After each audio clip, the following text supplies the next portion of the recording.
Today we are driving the 2026 BMW iX. This is the new entry-level xDrive45.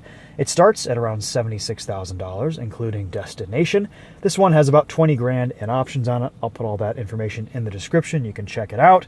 We've got 402 horsepower and 516 pound-feet of torque here. 100 kilowatt-hour battery pack. This will do around 300 miles of driving range on a full charge. With the 22-inch wheels, it's rated at 279, but in actuality, I found that these iXs tend to get 20 to 30 miles over their range estimates in real-world driving. So depending on how you're driving it, you'll probably average a little over 300 miles in this, maybe a little bit more depending on your wheel options, etc. So a little bit less expensive of an iX. We've got some changes inside that are subtle, like a new round steering wheel. I believe that was implemented last year though. And for 2026, we get a revised front bumper, which is just what this iX needed. That Bucktooth Bavarian Beaver front grille is less, I think, controversial now. We have the Harman Kardon sound system in this car this week. These very nice seats. The interior materials here have always really impressed me with the new iX, the way everything feels, the way it looks. It's very avant-garde of BMW's design department with all the treatment that they've done here. So anyway, I've liked spending time in this iX this week. It's comfortable, it's luxurious, it's very quiet. Let's walk you guys around it, talk about what my time in this has been like, and then we'll go out on the road and give you guys some driving impressions. Love the crystal seat controls here on the side. Exposed carbon fiber elements here in the chassis. Very cool. You can see these 22-inch wheels from the side here. We've got a set of Hankook Ion Evo SUV EV tires. So very efficient, very low rolling resistance. 275 40 R22s on all four corners. So you can rotate these tires. Very nice. Here's that new front end. I couldn't tell you offhand the differences, but it does look better. If you look at the side-to-side versus the pre-refresh iX, this is notably less, I don't know, just controversial looking. It's more in line with the rest of the design of the car. It's not a different front end that looks like it was designed separately from the rest of the vehicle, which is kind of how I felt about the pre-refresh iX. Side profile is sleek, long, kind of slopes a little bit towards the back.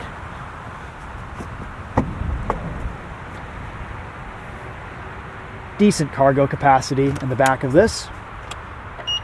Of course, no spare tire or anything like that. You can fold down those rear seats right here.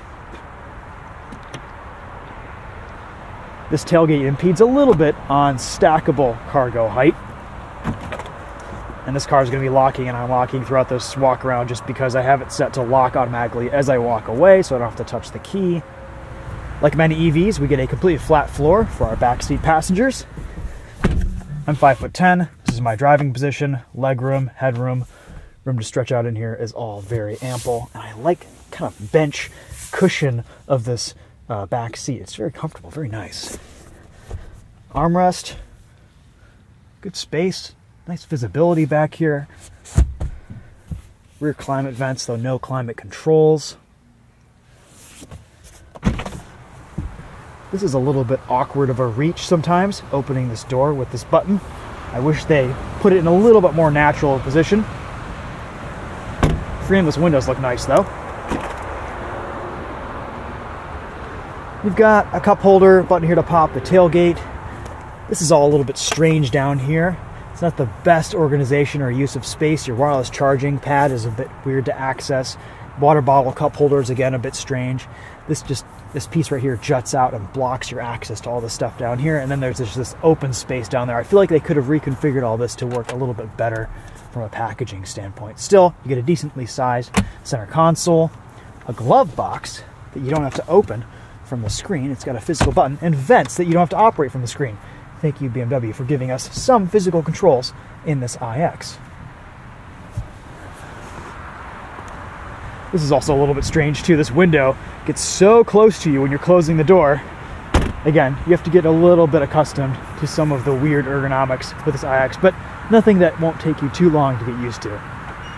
All right, so I like the way it looks now. Better. I don't love it, but I don't hate it as much as I used to. I could live with this. This is nice. Here's your charge port, your AC, your DC. All works great. It's freezing. Let's get in the car, turn on the heat, and we'll warm up and drive this thing. It does look good on these 22-inch wheels, even though they do kill your range a little bit.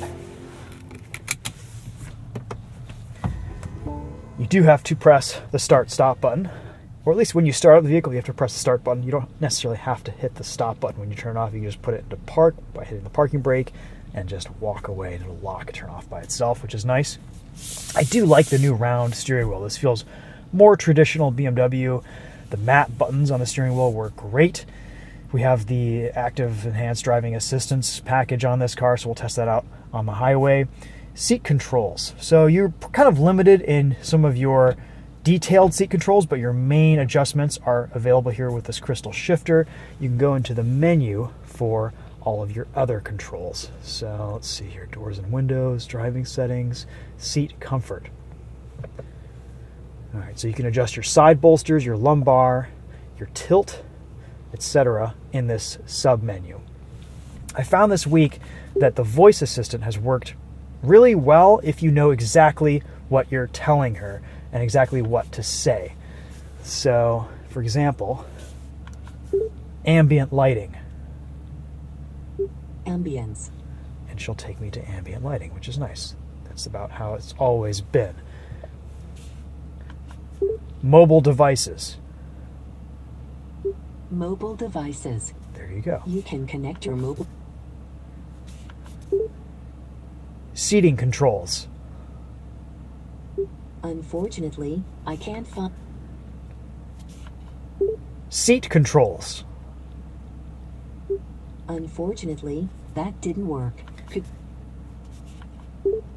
Seat comfort.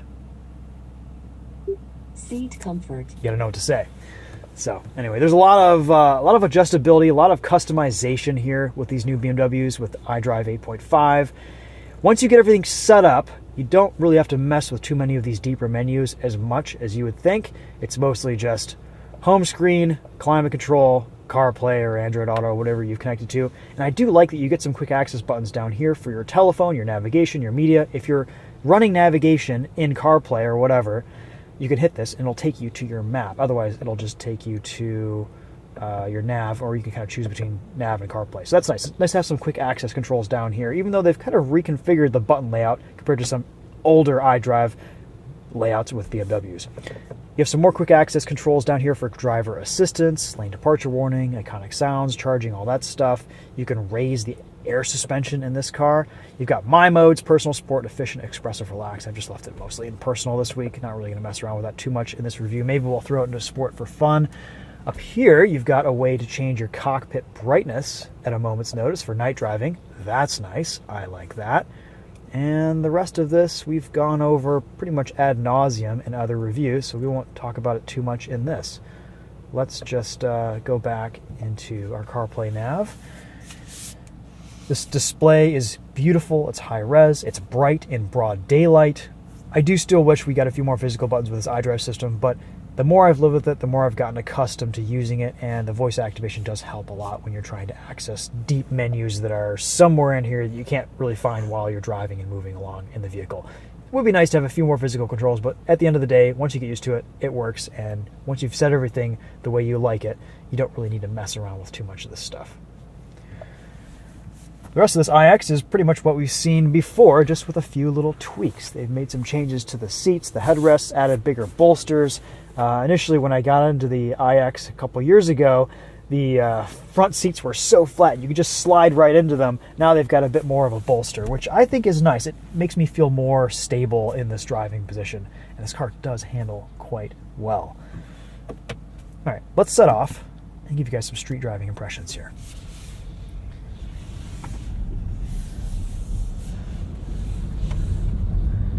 The big surprise whenever I get behind the wheel of one of these is just how quiet it is. It is so silent of a driving experience. I like the steering. It's super direct, super immediate and responsive. Ride quality is nice. You can use this as a 2-pedal drive, throttle brake creep situation. All right, just like a normal car. Or if you pull it back into B mode, you can one pedal drive it.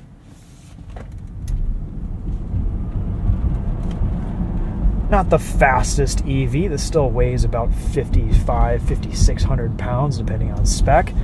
So it's not light. 400 horsepower doesn't go as far as it used to in EV land, but at least you get it all at once. And it's a very smooth, seamless power delivery. Let's go into, oops, pressing all the wrong buttons here, sorry.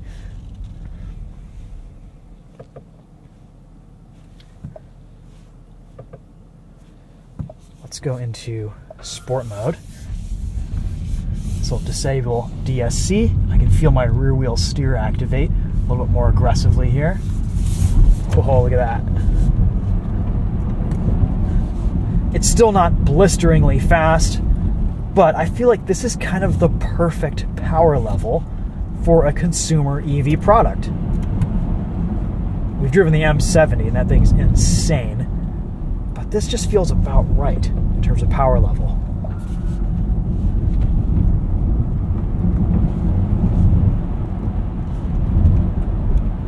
I wouldn't really want the general public to have more power in their 5,600 pound EV, if I'm being honest. Really nice noise isolation, really nice NVH in this iX. I like the visibility. We have a nice high driving position, lots of adjustment with that driving position.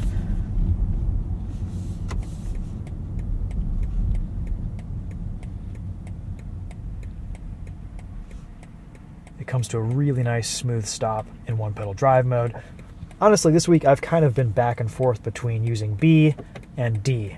So I guess it's just nice to be able to quickly change that depending on your mood and what you're feeling. There are a few cheaper scratcher plastics down here, but pretty much only in the center console. Below the belt line, there's still really nice leather, a little bit of plastic here, but you don't even notice that. The fabric is really soft on the headliner. Overall, just really nice materials in this iX for only starting price of around 76 grand. I suppose the elephant in the room here is that depreciation on these cars is pretty intense. So you might be wanting to look at lease options instead of buying.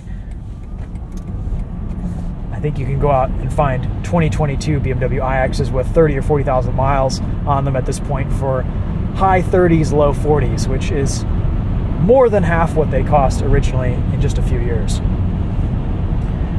All right, let's test out our assisted driving here. We have the option between distance control and assisted driving.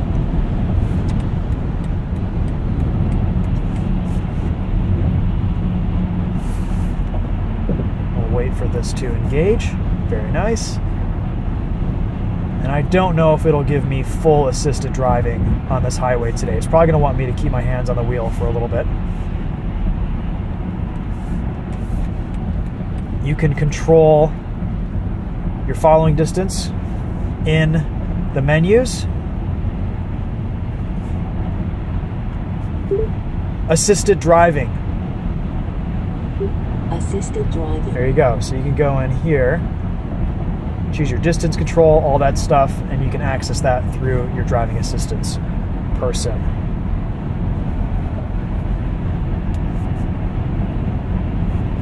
Yeah, for some reason this car has the Assistance Plus. All the BMWs that we tested have the Assistance Plus don't seem to work on this highway. They seem to work on some other highways. Substitute Topher took a BMW 7 Series out to one of the Carolinas at one point, and it only started working once it went into Ohio, but it worked great. It was an amazing system. It worked really well as a road trip enhancer and kind of a system to just help you take your mind off of things.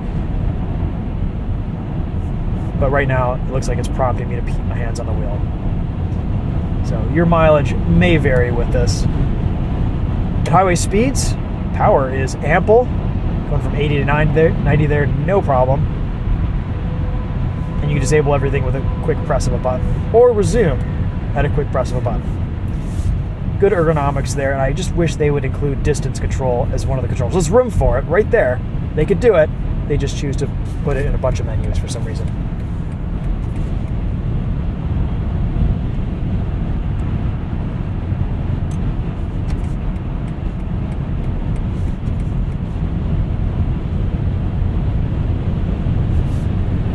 take us out of one pedal drive and we'll use the brakes.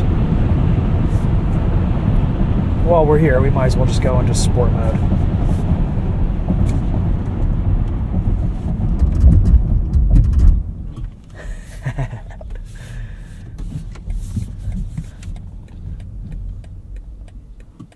Brakes feel good.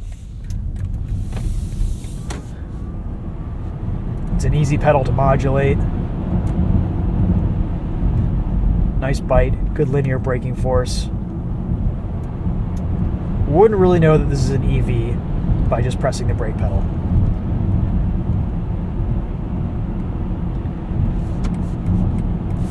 Honestly, I found this to be a really nice daily driver this week. It's easy to use, easy to get into, operate. It's comfortable. It feels kind of special. Just the interior materials, the design, the way everything looks and feels. I like the openness and the space in this cabin. At first when I started driving this iX, I felt like it was a little bit weird, like there was just too much room around this area. But I seem to fit in here, and once I increased the side bolsters and my seating adjustments, I feel like I fit better in the seat than I have in the kind of couch cushion seats that were in the previous refresh models.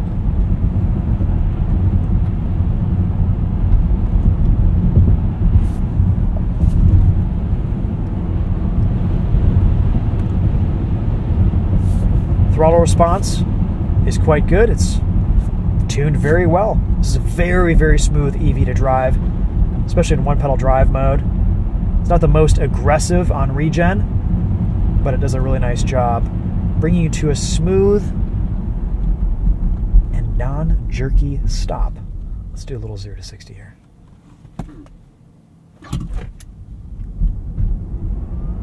Uphill, so factor that in. But should be around 5 seconds, if not a little bit less, to 60 miles an hour. Let's see, we can also enable our iconic sounds,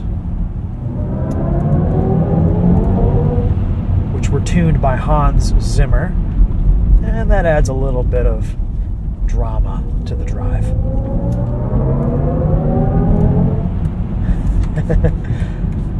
You can easily turn that off if it's not your thing. I kind of prefer the silence that this iX gives you.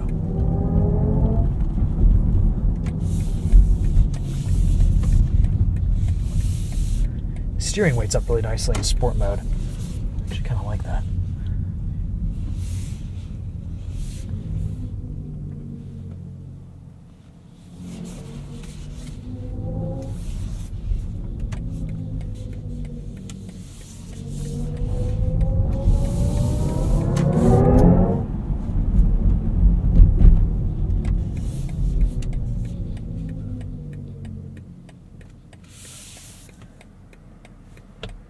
We'll give you guys a little bit more of a taste of those iconic sounds before we wrap up.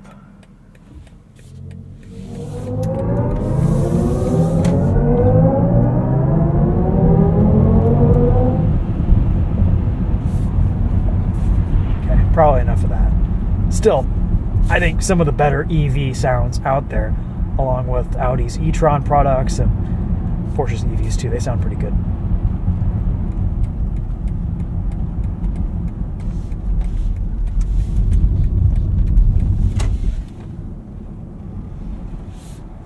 See if I can get CarPlay to reconnect here. CarPlay has been a little bit buggy for me this week in this. So if that were a complaint, that would be one. Let's pull over here, see if we can get it to reconnect. And then I want to do a sound system test, because I haven't been terribly impressed with the Harman Kardon in this iX this week. It's just very subpar. We've listened to a lot of really nice quality sound systems recently, and this just doesn't quite deliver objectively like I wish it would. You can upgrade to a Bowers & Wilkins, but again, this has the Harman Kardon, the base system. All right, let's see what's going on here with CarPlay. Where is our phone connections menu? Mobile devices, here we go. It says we're connected. but it's not working. I don't know why. Honestly, this is one of those situations where I just turn the car off, recycle it on, and cross my fingers that it works. Okay, there we go. Finally, we get CarPlay. Let's go and see if we can load up our test track here.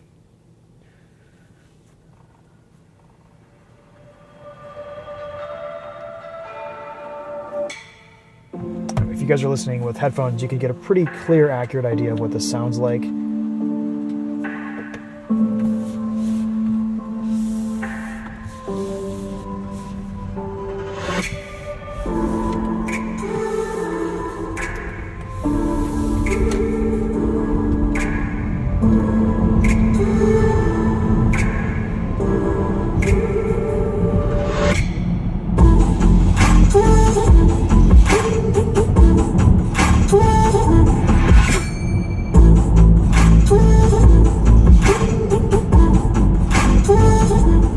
Everything's leveled out. We've got surround mode on.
Okay, well, there you guys go. A little taste of the sound system. Just, you know, getting between this and my Ranger Raptor, for example, with the B&O and that sounds much more impressive than this Harman Kardon has this week. So just an observation. If you're really into high quality audio, I'd probably opt for the optional Bowers and Wilkins. I could spend the extra couple grand for that, and you'd enjoy it. Nothing too different from what we've experienced from a lot of new BMWs. The Harman Kardons have been pretty disappointing. I wish BMW would improve their sound quality just kind of make them level with the price point that these cars see. It is kind of their one big weakness. In some cars, it's not quite the case. Like the new i4, the base Harman Kardon was quite good, but in most other models that we've tested, it is a disappointment. Okay, otherwise, that's a review on the iX, the new xDrive45, a nice entry-level model. Overall, I really like this as an EV. This is something that I would consider leasing or getting into at some point. Gosh, it'd make a really good secondhand buy. If these start depreciating to the low to mid-30s, gosh, that's a lot of vehicle for the money, with potentially some remaining warranty left and over 300 miles of range easily, especially with the initial xDrive50s that came out. It's nice that BMW has made some of the changes here to this xDrive45. I like that it is a less expensive entry-level model, and I like the new front bumper. I think they've made some notable changes for the interior too, just little tweaks, little things to make this a more enjoyable experience. But overall, it was a very nice EV to drive to begin with. I think ultimately my favorite thing about this iX is just the materials, the feel, just kind of the sense of occasion when you're driving this thing. It's just a very nice, smooth vehicle to drive and to live with on a daily basis. It's a very nice luxury EV in the market. I vastly prefer it to the offerings from Mercedes. It just feels better tuned and calibrated. Though it may not be an attractive thing to drive around, at least it's not as much of a Bavarian buck-toothed Beaver behemoth as it used to be. I think we'll end on that note. Thanks so much for watching. We'll see you guys in the next video. Take care.